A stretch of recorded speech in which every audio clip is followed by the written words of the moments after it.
केवली श्रुत केवली भणितम नमो कर अनंत उत्कृष्ट दर्शन ज्ञानमय जिन वीर को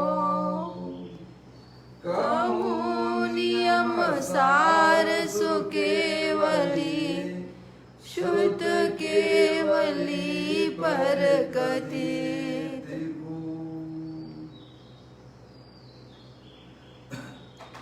यह श्री नियम सारजी नामक यह परम आध्यात्मिक ग्रंथ स्वाध्याय हेतु यहाँ विराजमान है।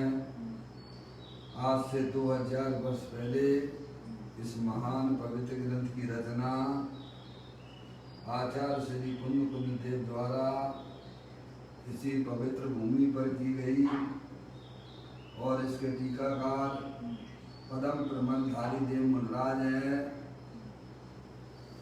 ग्रंथ का नाम नियम सार है।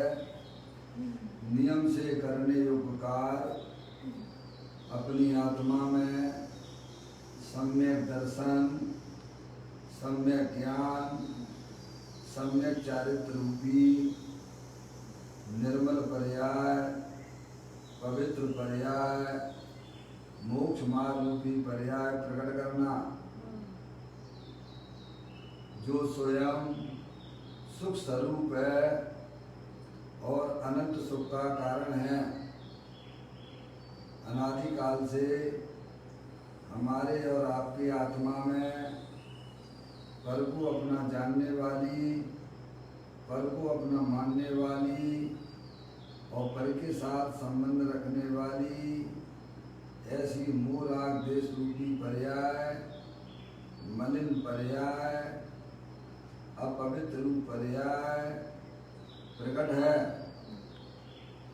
जो स्वयं दुख स्वरूप है और अनंत दुख का कारण है।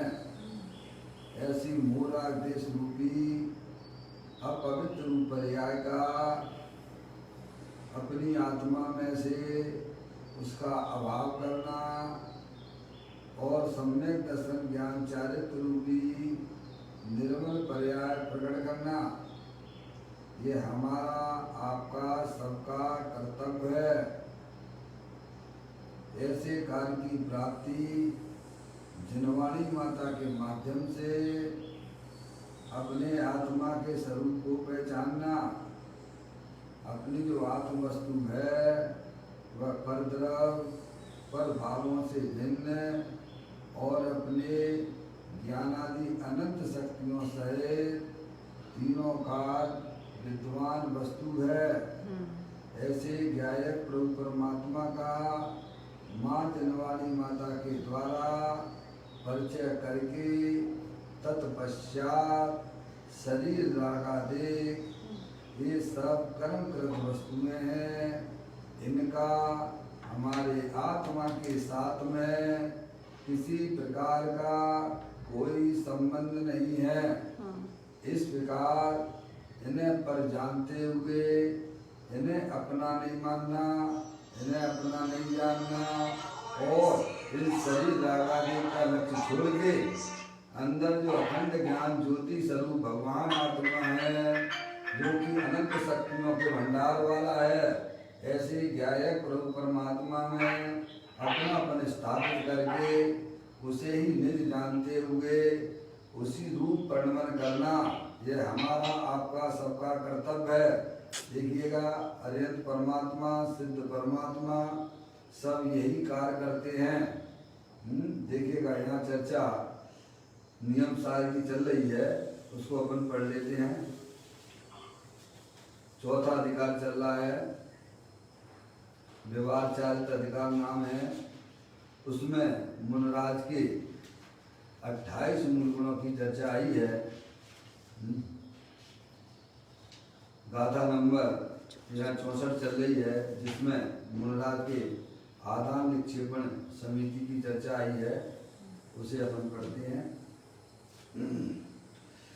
पुस्तक कमंडल आदि निक्षेपण ग्रहण करते यति होता प्रयत परिणाम व आदान निक्षेपण समिति है। आदान निक्षेपण समिति, मुनिराज की आदान निक्षेपण समिति कैसी होती है? तो कहते हैं पुस्तक कमंडल आदि लेने रखने संबंधी प्रयत्न परिणाम व आदान निक्षेपण समिति है। यानी मुनिराज हैं, अपने जो है उनके पास में पुस्तक आदि होती हैं धर्म ध्यान करने के लिए हैं भैया, जो अपने परम विशुद्धता की प्राप्ति का निमित्त कारण कही जाती हैं। ऐसे पुस्तक को हैं और कमंडल हैं, समझ गए आप, जो उनकी निहार आदि लघु शंका और दीर्घ शंका के लिए हैं, समझ गए आप, जो उनका जो है बाहरी लक्षण है उसको जो है अपने संयम के हेतु पीछी आदि रखते हैं। समझ गए आप? समझ गए आप? पुस्तक तो नहीं रखते हैं, ध्यान रखिएगा, वो पीछी और कमंडल रखते हैं। क्या? समझ गए आप? लेकिन वह अपने ज्ञान का, समझ गए आप, अपने आत्मा का निमित्त वहाँ पड़ता है। तो उसको भी ध्यान और अध्ययन दो ही काम रहते हैं मुनिराज के, समझ में आए? तो उसको उठाते रखने में जो आदान निक्षेपण का ना है, तो उसमें जो है वह उनकी जो है व्यवहार आदान निक्षेपण समिति कही जाती है। अंदर में उस शरीर की क्रिया को नहीं लेना, अंदर में जो उनको शुभ विकल्प होता है ना, अभी उनकी पर्याय में पूर्ण वितराग दशा की प्राप्ति नहीं हुई है। 3 चौकड़ी कसाय के अभाव पूर्वक वितराग आनंद दशा की तो प्राप्ति हुई है, समझ नहीं आप, लेकिन अभी जो है पूर्ण केवल ज्ञान आदि की पर्याय प्रकट नहीं हुई है। तो शुभ राग विकल्प उनके रहता है, तो उसके लिए जो है वह पीछे कमंडल आदि को है कैसे में वो बड़ा मार्जिन करके आप देखेंगे मुनिराज, जब भी आप मुनिराज होता है उनके बाद जो पीछी होती है तो पुस्तक को उठाते हैं तो पहले उसकी मार्जिन करते हैं। क्यों करते हैं? क्योंकि बहुत सूक्ष्म राशियाँ होती हैं, उसके ऊपर जो हमारी इंद्रिय गोचर नहीं होती हैं उनका पहले मार्जिन करते हैं, समझ गए ना? और अंदर जब खोलेंगे तो उसका भी मार्जिन करेंगे, समझ गए ना आप? और जहाँ बैठते हैं, जिस स्थान पर वो बैठते हैं, उसका भी पीछे के द्वारा मार्जिन करते हैं। तो बहुत सूक्ष्म राशियाँ होती हैं, चलते भी हैं तो कैसे चलते हैं वो पहले आ चुका है आपके पास, है समझ गए नहीं? गिरिया समिति में आ गई है। रासुक जमीन को दिन में 4 हाथ जमीन को देखकर वह गमन करते हैं, समझ गए आप? क्यों? क्योंकि उनके निमित्त से किसी भी जीव को का समय तकलीफ ना हो, ऐसे उनके अंदर में ऐसे विशुद्ध परिणाम रहा करते हैं, समझ गए आप? ऐसा ही हमें भी अपने जीवन में एक देश पालन करना चाहिए, समझ गए आप? कोई भी चीज़ उठाते हैं तो मतलब देख के, जमीन को देख कर, शोध कर, तो किचन में आप हम सब काम करते हैं, समझ गए आप? ऐसे कर लेते हैं फटाफट फटाफट फटाफट। क्यों? हमें मंदिर जाना है, हमारे पास टाइम नहीं है। अरे भाई साहब, ये तुम्हारा आत्मा सबसे पहले मंदिर है। यहाँ अगर आपने अपने परिणाम बिगाड़ लिए तो मंदिर में जाके क्या करोगे भाई साहब? हैं? ये भी तो एक आपका चढ़नान हुआ कि नहीं है? खाने पीने में जल्दबाजी नहीं करना, बनाते समय जल्दबाजी नहीं करना, सब सोच पूर्वक करना। ये आपके अंदर जैसे परिणाम रहेंगे ना, वही तो सबसे बड़ा मंदिर है। पर वो हमें मंदिर दिखता नहीं है क्या? हमें तो बस दौड़ दौड़ दौड़ लगाना, भगना का ऐसा में है। घर में निराकुलता हो भैया, पहले समझ गए नहीं आप भैया? हर चीज़ किचन में आप लोग करते हो तो बड़ा शोध पूर्वक, जिससे हमारे निमित्त से किसी जीव की हिंसा ना हो जाए। ऐसा जब तक हमारे परिणामों में विशुद्धता नहीं है भैया, तो आपका सब बेकार है। भगवान ये कभी नहीं कहते हैं कि अपने परिणाम बिगाड़ के, अपने परिणाम कसाय रूप करके हमें मंदिर आइए। समझ में आएगा? वहाँ चले भी जाओगे आप जल्दी जल्दी जाके, फिर घर की याद आएगी और क्या होगा? समझ में आएगी ना? तो हर चीज़ बड़ा व्यवस्थित तरीके से देखो, सारा खेल परिणामों में होता है। कहाँ होता है? परिणामों में ही बंद है और परिणामों में ही मुक्ति है। ऐसा योगेन महाराज ने योग सार ग्रंथ के 14वें नंबर की गाथा में कहा है। हे योगी परिणामों में ही बंध है और परिणामों में ही मुक्ति है। समझ गए ना आप? तो हमारी आपकी सबकी जिम्मेदारी बन गई है क्या भैया? सारा खेल जितनी अभी 4 गति अथवा पंचम गति सब परिणामों के ऊपर ही है। और आपने अगर परिणामों को सही नहीं किया तो भैया इसमें भगवान कुछ नहीं कर सकते। भगवान तो जो है संदेश दे दिया उन्होंने। क्या दे दिया है? वर्णति सब जीव की 3 भांत वर्णी, एक पुण्य एक पाप एक राग भरनी। समझ गए आप भैया? तो ये सब अपन व्यवस्थित तरीके से हैं। आत्मा है ना, जानने देखने वाले है ना, शरीर तो जड़ है ना प्रभु। समझ गए आप? यहीं बैठे आप कितना पुण्य मान सकते हो, यहीं बैठे बैठे आप पाप भी मान सकते हो, और यहीं बैठे बैठे आप धर्म भी कर सकते हो। वो लोग कर सकते हो, नहीं कर सकते हो? कर सकते। क्या कहा है? जहाँ पर आप रह रहे हो वहीं पर आप जो है पाप भी कर सकते हो, वहीं बैठे आप पुण्य भी कर सकते हो, वहीं बैठे बैठे धर्म भी कर सकते हो। पर क्षेत्र में आत्मा का ना तो पाप है और ना पुण्य है और ना धर्म है। ये बात किसकी समझ में नहीं आती है? समझ में आया भैया? अपनी आत्मा में जो संकलेश परिणामों की उत्पत्ति होना वह वास्तव में पाप रूप परिणाम है। हिंसा के, झूठ के, चोरी के, कुशील के। क्या कहा भैया? समझ पापा है? ये बात हमारी समझ में क्यों नहीं आती है? पुण्य पाप जो है कोई परिचित में नहीं है। समझ में आया भैया? पुण्य पाप जो है हमारे परिणामों में ही हुआ करता है, और धर्म की पर्याय भी हमारे आत्मा में ही होगी। क्या भैया? और परिणाम के बिना कोई आत्मा रहता नहीं है। क्या भाव? जगत में कोई भी ऐसा आत्मा नहीं है जो परिणाम के बिना रहता हो, एकाद रहता हो तो आप बताइए। केवल आत्मा ही नहीं है, जगत की कोई भी वस्तु है, जितने भी आपको पुद्गल द्रव्य दिखाई देते हैं भैया, धर्म द्रव, अधर्म द्रव, आकाश द्रव, अकाल द्रव तो अमूर्तिक हैं, जो हमें दिखते नहीं है। समझ में आया भैया? लेकिन पुद्गल द्रव तो दिखता है कि नहीं दिखता है? दिखता है। वह पुद्गल द्रव क्या परिणाम से रहित है क्या? नहीं। अरे बोलो पप्पू भैया। पुद्गल द्रव जो हमारे इंद्रिय गोचर हो रहा है, क्या वह पदार्थ परिणाम के बिना है क्या? नहीं है? दो द्रव तो मौसी अपन को ज्ञात होते ही हैं। बताइए, आप सोचिए।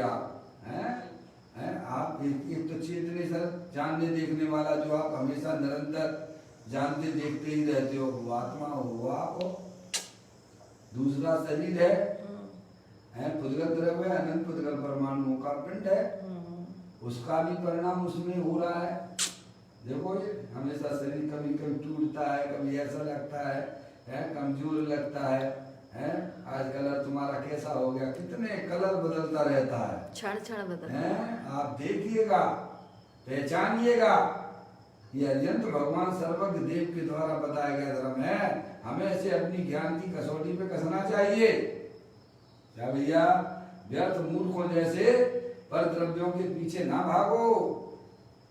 वस्तु स्वरूप को समझने का प्रयत्न हमारा रहेगा तो अवश्य हमारी पर्याय में भाई साहब वो काम हो जाएगा, इस पर्याय में जो अनंत काल में नहीं दिया है। माँ जिनवाणी का मिलना, जैन धर्म का मिलना, मनुष्य पर्याय का मिलना है भैया, ये समझ लेना चाहिए। हमारे यहाँ जो है संसार का अंत आ गया है। अब इसमें मात्र बस थोड़ी सी सावधानी रखने की बात है। वस्तु स्वरूप को यथार्थ रूप से समझते जाइए और अपनी ध्यान की पर्याय में निर्णय करके आगे बढ़िए। एकांत बैरमुखी होकर इधर उधर घूमते रहना, पामर बने रहना, ये कोई धर्म नहीं है। एक बात गांठ बांध के रख लीजिए, हमारे परिणामों में ही पुण्य का परिणाम होता है, हमारे परिणामों में ही पाप का परिणाम होता है, और हमारे आत्मा में ही धर्म का परिणाम होगा। क्योंकि परिणाम के बिना कोई भी द्रव्य रहता नहीं है भैया। अब आप अगर समझदार हो गए होगे है भैया, तो अपने परिणामों को कैसा रखोगे? आप गंदा रखोगे कि उज्जवल रखोगे? हैं? क्या कहा?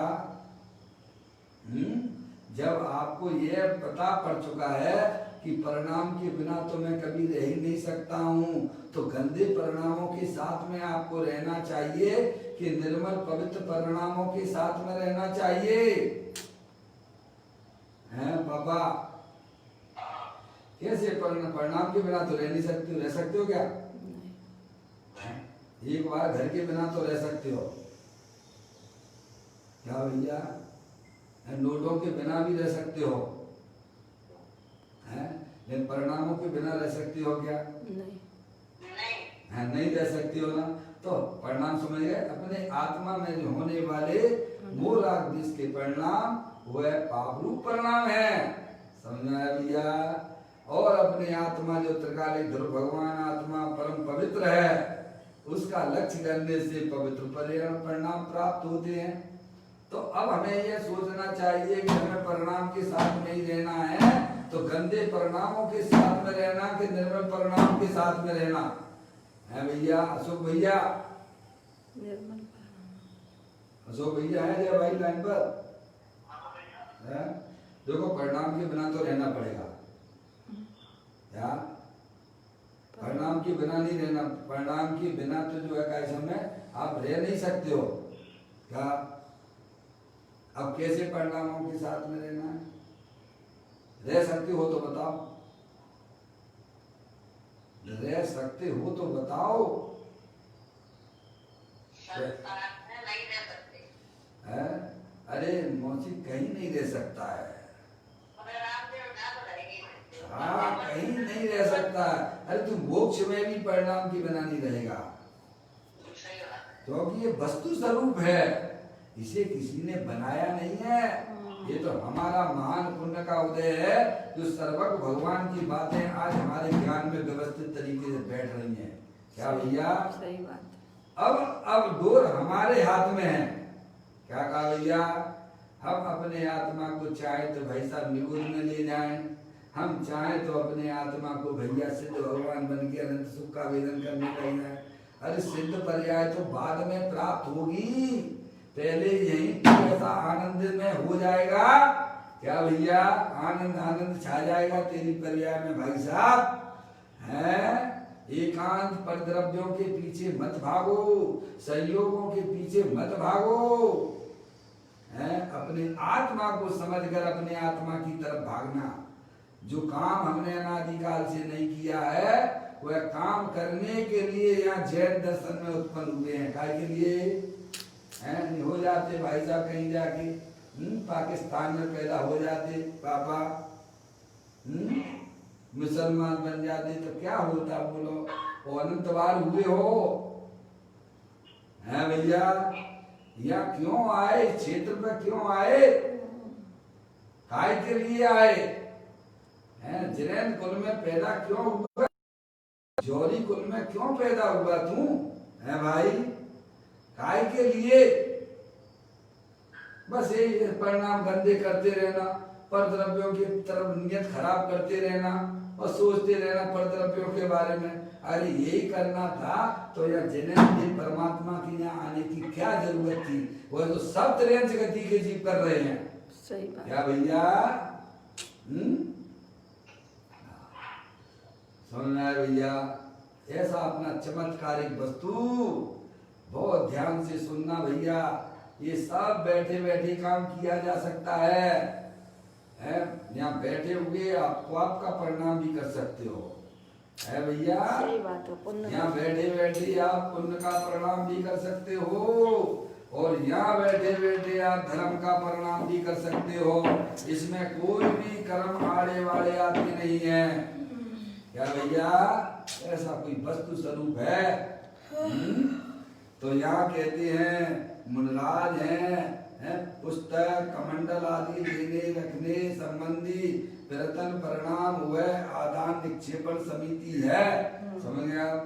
मेरा समस्त सभी से कहना है भाई साहब, मंदिर में जाओ मना नहीं है। क्या भैया? लेकिन दौड़ लगाने से, एकांत दौड़ लगाने से, घर में तो आप करो जल्दबाजी, किचन में उठाना धरकना है, ऐसे कुछ नहीं, सोच के आराम से करिए। हमारा जीवन है, परिणाम हमारा जीवन है। अगर हमारे परिणामों में विशुद्धता होगी तो यहीं पर मंदिर है। कहाँ है? किचन में आपके हैं। परिणामों में आप बोलता कर ली भाई साहब, तो मंदिर जाने से भी क्या फायदा है? बोलो, सोचो, विचारो। हैं, हमारे बहुत से भाई बहन ऐसे होते हैं और भगवान का प्रक्षाल हो रहा हो, ऐसी दौड़ लगाते हैं, ऐसी दौड़ लगाते जैसे कि इनकी लॉटरी खुलने वाली हो। अरे मूर्खो, कितने जीवों की हिंसा करके तुम मंदिर जा रहे हो? तुमको पता है कितने जीवों की विराधना हो गई? जीव मरे या ना मरे, बंद कैसे होता है भैया? अरे भगवान ये कभी नहीं कहते हैं कि तुम बिना देखे सोच के चलना। क्या कहा कहीं लिखा हो? बताओ, यहाँ तो पूरी बात बताई गई है? आप शांति से जाइए ना, होने दो ना भगवान का प्रक्षाल, होने दो ना, सोच पूर्वक चलिए। क्या भैया? देख के चलिए, किसी भी जीवों को हमारे निमित्त से तकलीफ ना हो। ये सबसे बड़ा ये है पुण्य का परिणाम। समझ में आए भैया? ये लौकिक बात है भाई, लौकिक से अलग बात है ये। देखा देखी का नाम ये धर्म नहीं है। देखो यहाँ कहते हैं मुनराज तो है मार्जन करके पुस्तक को उठाते हैं और रखते हैं। क्या कहा भैया? कमंडल को भी मार्जन करके रखते हैं, उठाते हैं। बोलो, मार्जन मतलब समझ गए पापा? क्यों करते हैं? पीसी के द्वारा, जिससे कोई जीव राशि की विराधना न, जिससे हमारे निमित्त से किसी भी जीव राशि की विराधना ना हो। है भैया? मम्मी, हमें किचन में कैसे काम करना चाहिए? थोड़ा खाइए चलेगा, लेकिन किसी जीव की विराधना होगी वो नहीं चलेगा। समझ में आया? मुनराज तो सर्वथा पालन करते ही हैं। हम आप सभी श्रावकों को भी बिल्कुल शोध कर जल्दी भगने की कोई जरूरत नहीं है। ज्ञानी अपनी आत्मा को साधता हुआ गमन करता है। ज्ञानी सारी क्रियाएं उसकी ऐसी होती है, बहुत सुंदर होती है भैया? चरणाम योग भी जैन दर्शन का बहुत गजब का है। हर सब पंडित जी साहब का प्रवचन चालू हो जाएगा, या फटाफट किचन में लगे हुए हो हैं। अरे भाई क्या करते हो भाई साहब? क्या करोगे सुन के तुम? हैं बोलो, परिणाम संभालो भाई साहब, परिणाम नहीं बिगड़ना चाहिए। बस सीधी सी बात ये है। क्या भैया? और हर समय आत्मा तो बन के आत्मा तो रहते ही हो आप। ऐसा नहीं है कि आत्मा नहीं रहते हो। मंदिर में आत्मा हो जाती हो और घर में कौन हो जाती हो? अजय भैया, घर में आत्मा, मंदिर में आत्मा बन जाओ और घर में आके क्या बन जाओगे? अरे आत्मा ही रहोगी हो ना, हर क्षेत्र में आत्मा रहती हो ना भाई साहब।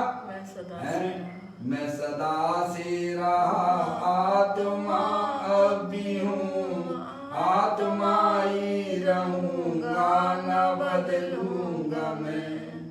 कोई निंदा करे या करे स्तुति, बाए वैभव बड़े या सभी नष्ट हो। पापा दुकान पे क्या आत्मा नहीं रहोगे क्या? हैं?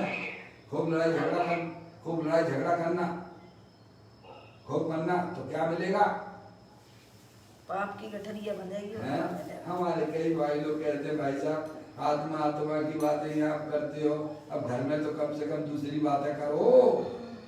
अरे क्या करो भाई साहब? आत्मा ही है, वो आत्मा ही रहूंगा और परिणाम के बिना मैं कभी रहता नहीं हूँ। इसीलिए मैं परिणाम को कभी अपने बिगाड़ता नहीं हूँ। समझ में आया? हमारी कमाई हमारा परिणाम है। क्या है भाई साहब?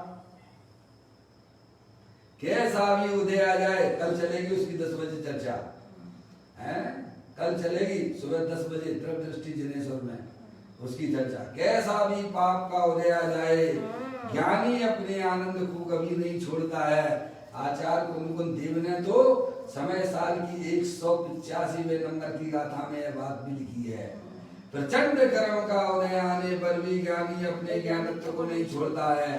क्या भाई साहब समझ में आती है? जैन दर्शन कोई अद्भुत है। जिन्हें जैन जैन दर्शन मिल गया यानी अब उनके भव का किनारा आ गया नजदीक है। अब वे ये चार गतियों में भ्रमण करने वाले नहीं हैं भैया। हमें आपको मौका मिला है भाई साहब, जैसे प्रधानमंत्री को 5 साल के लिए मौका मिला है। कितने साल के लिए मिला है? 5 साल। हैं कितना? 2000 किनको? प्रधानमंत्री को?